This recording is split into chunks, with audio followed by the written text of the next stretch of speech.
ఆలయ తొక్కిసలాట గురించి ఆ ధర్మకర్త ఎవరైతే ఉన్నారో ఆలయం నిర్వాహకులు ఎవరైతే ఉన్నారో కూడా వాళ్ళు చెప్పడం జరిగింది. గుడి తెరిచినప్పుడు తక్కువ మందే ఉన్నారని కూడా ఆయన చెప్తూ ఉన్నారు.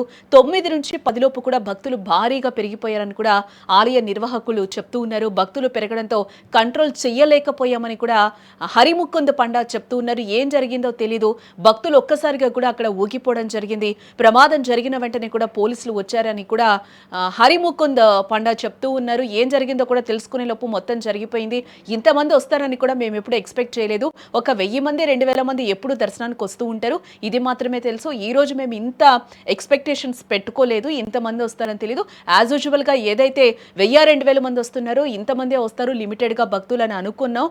కంట్రోల్ చేసే వరకు కూడా అక్కడ జరిగిపోయింది. ఎందుకు ఏమైందో కూడా తెలుసుకునే లోపు ఈ ప్రమాదం జరిగిందని కూడా ఆయన చెప్తూ ఉన్నారు. ఎప్పుడు వస్తారు అలాగే వచ్చారనేది కూడా ఆ నిర్వాహకులు ఎవరైతే ఉన్నారో ఆ గుడి ఆలయం నిర్వాహకులు ఎవరైతే ఉన్నారో కూడా ఆయన హరిముకుంద్ పండా చెప్తున్నారు. అసలు ఆయన ఏం చెప్తున్నారు ఒకసారి వినే ప్రయత్నం చేద్దాం.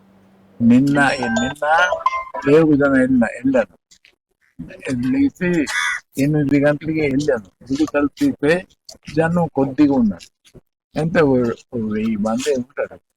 వాళ్ళు అందరిలోకి వెళ్ళారు. నేను హాయిగా వాళ్ళు చూసి వస్తున్నారు. అలాగే 8:30, 9 కొద్ది లావయ్యారు. ఏంటి ఇవాళ లావ్ ఉంది అనుకున్నా. అలాగే 9కి 10కి అలాగే లావ్ అయిపోయాడు. నేను ట్రాక్టర్ మీద కూకున్నాను కదా, 10 గంటలు లావ్ అయిపోతాయి. మరి కొద్దిగా ట్రాక్టర్ ఎన్నికి తెచ్చాను. వెళ్ళండి లోకి వెళ్ళండి వాళ్ళు రాను 9 గంటలకి ఎక్కువ జనం అయిపోయారు.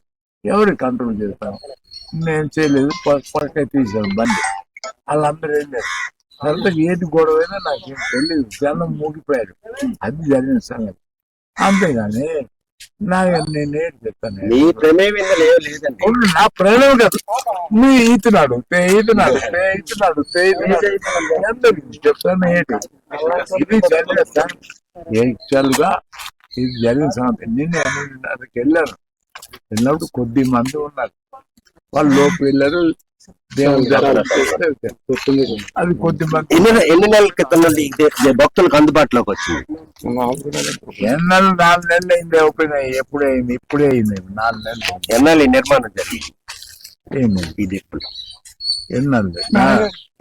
ఎన్నాళ్ళు నిర్మాణం పూర్తయింది? ఎన్ని ఎకరాల విస్తరణలో నిర్మాణం జరిగింది? చూడు, నాకు డేట్లు గీట్లు గ్యాప్ లేదు. నా సొంత జాగాలో 12 ఎకరాల్లో నేను దేవుడు గుడి నేను కట్టాను. అంతేగాని ఈ డయట్ గీటు నాకు వెళ్ళలేదు. హరిముకుంద్ చెప్తున్న దాన్ని బట్టి మనం చూస్తుంటే మార్నింగ్ నార్మల్గానే సాధారణంగానే ఉన్నారు. భక్తుల తాకిడి 8, 9, 10 అయ్యే వరకు కూడా 9, 10 గంటల మధ్యలో కూడా ఒక్కసారిగా భక్తులందరూ కూడా పోటెత్తారు.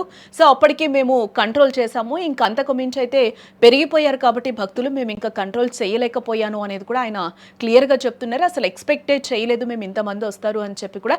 అప్పుడు కొంచెం భక్తుల్ని నిలువరించడానికి కష్టమైందని కూడా చెప్తూ ఉన్నారు. సడన్గా కూడా ఆ క్యూ లైన్లో ఆడవాళ్ళ మధ్యలో ఏదో జరిగింది. ఒక్కసారిగా ఆడవాళ్ళందరూ కూడా ఊగిపోయారు. అసలు అక్కడ ఏం జరిగిందో కూడా తెలియని సిచ్యువేషన్ అని కూడా ఆయన క్లియర్ గా చెప్తూ ఉన్నారు.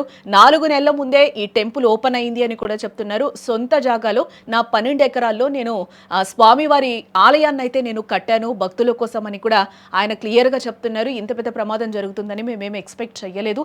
భక్తుల కోసమే ఇదంతా చేశాను. కానీ ఎప్పుడు 1000 మంది వరకే వస్తూ ఉంటారు. ఇప్పుడు వెంటనే కూడా ఈ రోజు ఏకాదశి కారణంగా కూడా అందరూ ఒకటేసారి వచ్చారు. మేము అసలు ఇది ఎక్స్పెక్ట్ చేయని సిచ్యువేషన్ అని కూడా ఆయన హరిముకుంద్ చెప్తూ ఉన్నారు. ఇదే నేపథ్యంలో శ్రీకాకుళం జిల్లాలో తీవ్ర విషాదం నెలకొందని కూడా మనం చెప్పుకోవచ్చు. ఈరోజు ఏకాదశి, అందులో కార్తీక మాసం శనివారం కావడంతో కూడా అక్కడ భక్తులు ఒక్కసారిగా కూడా పోటెత్తారు స్వామివారి దర్శనం కోసం.